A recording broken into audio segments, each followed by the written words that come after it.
night, everyone. Welcome to the gathering. I am David Ault, and as always, it's an honor to have you here. Thank you for spending a little bit of your time. This is the last part of a four-part series, and the series was about love and how big that topic is and how inexplicable it is, which makes it kind of juicy and joyous to go on a journey to see how far can I explore such a topic. And I thought one of the ways that could assist us in doing that effectively was to merge it with the indigenous healing practice of the medicine wheel. The medicine wheel having the four cardinal directions. So we're not going to review parts 1 through 3. If you're interested, you can go back and study that. We're going to go right into the cardinal direction of the East, which is the last and final direction. But before I do that, I want to talk a little bit about neutrality. What's neutrality? Something neutral. So, for example, fire.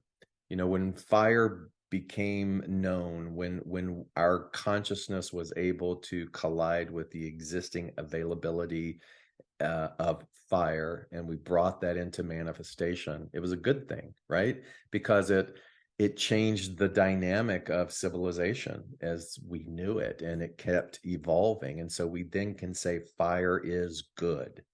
And yet then fire can also burn things down that have special meaning to us. And we can say fire is bad. And what we come to realize is that fire is neither good nor bad. It just is. It's the application and the relationship that we have with it. It's the perception that we have with it. So we can live our entire lives without ever having a bad experience of fire. And other people can have a bad experience of fire, and it changes their relationship to it, so much so that they can be fearful of it. You can look at the ocean and the water, and you can realize that it contains life and it contains givingness and so many benefits. And you can say the ocean is good, and yet we can have a bad experience within that water, and we can say the ocean is bad. Again, ocean is neutral, right? So it's good to hold that a little bit in your awareness as we enter into this fourth direction, which is now the East. And it isn't a question as much as it is an offering. And so here is what the medicine wheel offers us in this fourth part. It says, vision how you want your life to be, or vision how you want the next chapter of your life to be. You can look at it incrementally. Vision how you want the next chapter of your life to be. Nothing new. You've heard this before. You've practiced, I'm sure, in different workshops and with different teachers and different methods to exactly what does that mean. So let's break it down because, again, I love paradox. I love nuance. I love to stretch it a little bit so that you don't just hear it non-consciously, but you become intrigued of how do I do this differently? So vision, what does that mean? So to vision, we can say is an active use of our imagination. What's our imagination? It's a boundless field of energy that we can use in order to collaborate with that energy visually. And one of the things that I always loved about imagination from the author Neville Goddard was that he would say that imagination knows no time. And so we can use that imagination and we can manipulate, I guess you can use that word, or collaborate with the energy that doesn't have anything to do with time or age. It doesn't have anything to do with geography. It's a beautiful, magnificent way of getting in touch with something that is infinite, right? So to vision means that you're just storyboarding in the field of your energetic awareness by creating a visual, a storyboard, authoring a movie, if you will. So to vision how you want your next life to be, or the next chapter of your life to be, is taking that particular energy and using it consciously. And so what does that have to do with neutrality? Well, we do that already. You do it every day. Have you ever driven a car and you've gotten in it and you went from point A to point B? And then all of a sudden you arrive and you were completely unconscious as to how you moved a big piece of steel through through an elaborate concrete pathway to arrive, and you really, your mind, the infinite field of your imagination was somewhere else. You were having an argument from something that happened 10 years ago, or you were cultivating a to-do list or a grocery list or something like that. And you realize that you are never not in collaboration with that infinite field of energy. It's just that many times we go through a day and the majority of that relationship is non-conscious. And so when you break that down a little bit, you can see how we can live an entire incarnation non-consciously or unconsciously, just completely unaware that we have a power to partner with that kind of energy, completely unaware. And so we live by default, and we live by consensus of what everyone else's energy is telling us, rather than what this fourth quadrant is inviting us to do, is to vision how you want the next chapter of your life to be. And so that infinite potential field is neutral, and it just awaits your perception, participation, and relationship with it. Okay, so to vision is an active invitation to say, hey, you've got this infinite gift here. How do you want to use it? Do you want to use it consciously, mindfully, deliberately? So that's what we're talking about. The word how, vision how you want the next chapter of your life to be, seems a little difficult, because there's teachings that tell us to give up the how, give up how things are supposed to happen, because we then have a tendency to take a message like visioning, deliberate, collaborative, and to use that from a stance of desperation, because we're still caught in this single plane of form, in this duality. We're still caught in a belief system that tells us that there's not enough. And so that fear has us take the how and try to manipulate it or control it. And so we get a very tight grip of, okay, I'm going to do this. I'm going to say this affirmation. I'm going to do this practice. And this is what I want. And then when what we want doesn't materialize, we get very deflated and we activate an already innate sense of despair. So that's not the kind of how that we're talking about. Visualizing how you want the next chapter of your life to be is more centered on the feeling, and not just any feeling, but this feeling.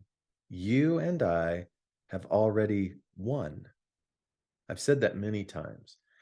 It's hard to comprehend when we're still caught in the dynamic of the dualistic idea that there's only so much. It's hard to accept that you've already won when perhaps the majority or the entirety of your life has been built around striving to achieve, because there is a belief system within that field of imagination that tells you and I that we have to fight for what we want. And so you kind of have to see that that has to be revisited and rechecked and hopefully dissolved a little bit, so that the how becomes more of a relaxation rather than a grabbing onto. How is I've got to manage it. This how is saying allow to be in alignment with the fact that you've already won. Those two things are sort of the beginning preparations for how this offering in the fourth quadrant is really wanting us to understand. Vision.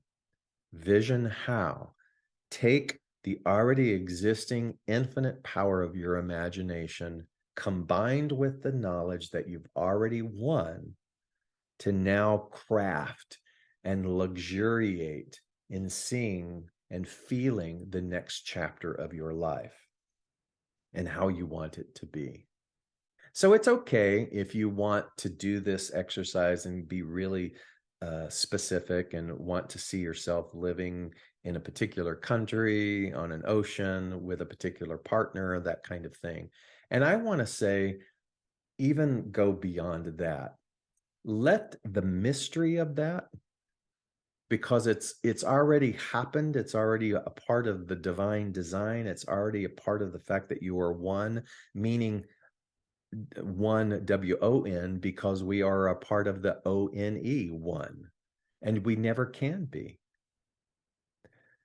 Takes some application, takes some study, takes some inner awareness to be able to drop down into the acceptance of that, because again, we're a part of a dualistic framework that tells us that you have to take control.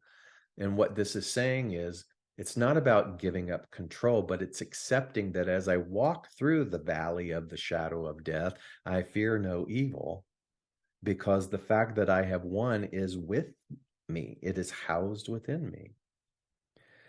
So that's why I say you may hear this statement, vision how you want the next chapter of your life to be, and go, oh, I've heard that all the time. And I go, yeah, but hear it a little bit differently. Hear it with a depth and a nuance that's saying, relax. You don't have to work so hard. But what you get to do is to be mindful. So with the example of driving in the car and being non-conscious, I remember there was a time when I wanted to practice being more conscious. And I took a kitchen timer with me as I drove, and I set it to 5 minutes. And I was going to practice being mindful and aware, present as I drove for 5 minutes. And I would get perhaps a minute and a half into it, and already I could see the non-conscious part of me drift off into to-do list and all of these other activities. And I would so be taken away from that when the timer went off at the 5 minute mark, I would be startled. And I would go, wow. And at first I was like, gosh, David, you can't even stay mindful for 5 minutes. But then I relaxed. I had applied a little bit of self-compassion, and I realized that this was an opportunity to just find ways to entertain being in harmony with that infinite potential field that was more deliberate rather than by default. See? So you're going to find ways to do that. Visualize how you want the next chapter of your life to be. And so that means that we get to see, where do we rest in the belief that fulfillment is possible, that actual fulfillment is possible, and fulfillment is beyond even anything that my human brain can design. So when I saw this particular offering in the fourth quadrant, I was writing down, and I wrote this: I act and I rest in the fluid fulfillment of my soul's highest calling. I act and I rest. I do, I'm in the doing, and I'm in the being. I act, meaning I'm not doing anything. I'm acting in a part of the narrative and a part of the collaboration of the energy. I'm not just like sitting there. I'm acting and I'm resting. I'm doing and I'm being in the fluid fulfillment, in the practice of realizing that I've already won. So the fluid fulfillment means I might have a picture of what that means to me, of having already won. But if I'm fluid with my fulfillment, that picture's just going to get bigger and bigger and bigger. And I'm going to think, oh my God, I thought this was fulfillment, but now I'm here. So I'm, again, playing with the infinite potentiality. I act and I rest in the fluid fulfillment of my soul's highest calling. I may not even be aware of what that is.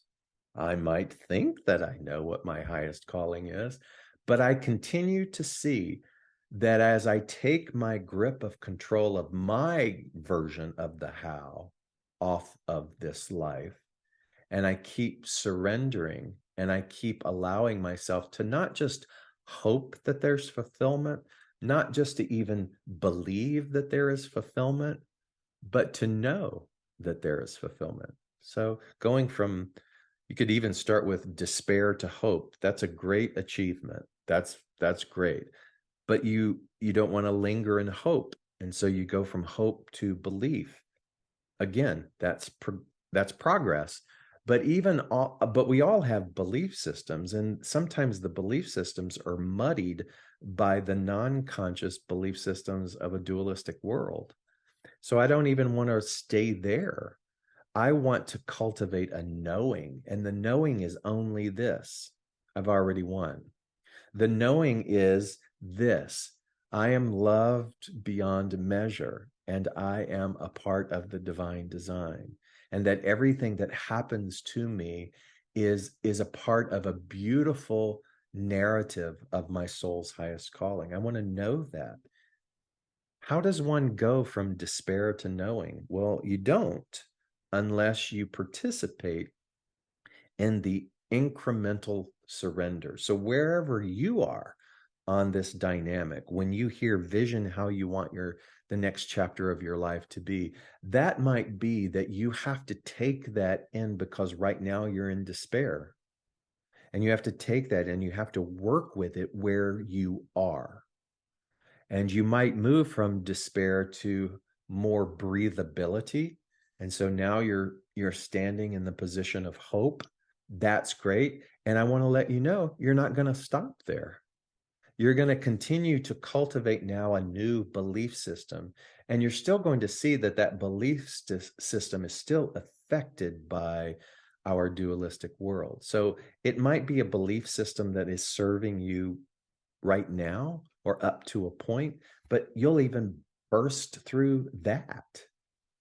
And you'll get to this place of rest, of an active resting place. Notice the paradox there. You're actively resting in a knowing that even in the midst of an insurmountable chaos, that the next chapter of your life is going to have fluid fulfillment and be in harmony with your soul's calling. You have to trust me on that one. As much as I'm starting to feel where I am in life, the fluidity of that fulfillment, I get to delight in the fact that, again, just scratching the surface. As much as I am loving for the first time in my life, a relationship that is so tender and that sees me and loves me and nurtures me and stimulates me and engages with me at such a high level of consciousness, I notice that I then fall into a little bit of bittersweetness because I want to hold on to it, and I fall into a sort of a trap of wishing that it had happened sooner, realizing that I had to go through all of my stages in order to be available for this type of relationship. And so it's not about, as much as I find myself sometimes wanting to hold on to it and crave for a longer period of time, that too is just another opportunity for me to surrender and to let go and just to enjoy the fact that it's here and now.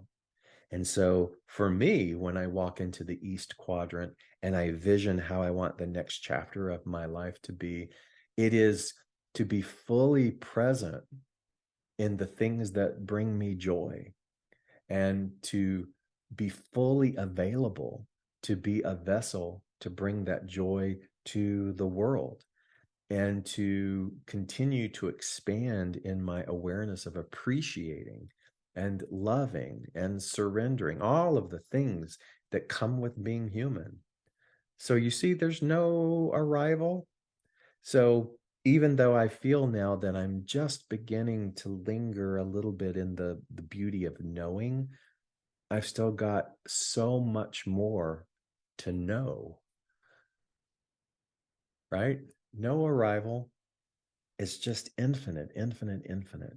And so I want you to accept wherever you are in your life. And as you enter into the East Quadrant and you sit with the question or the offering to vision how you want the next chapter of your life to be, start where you are.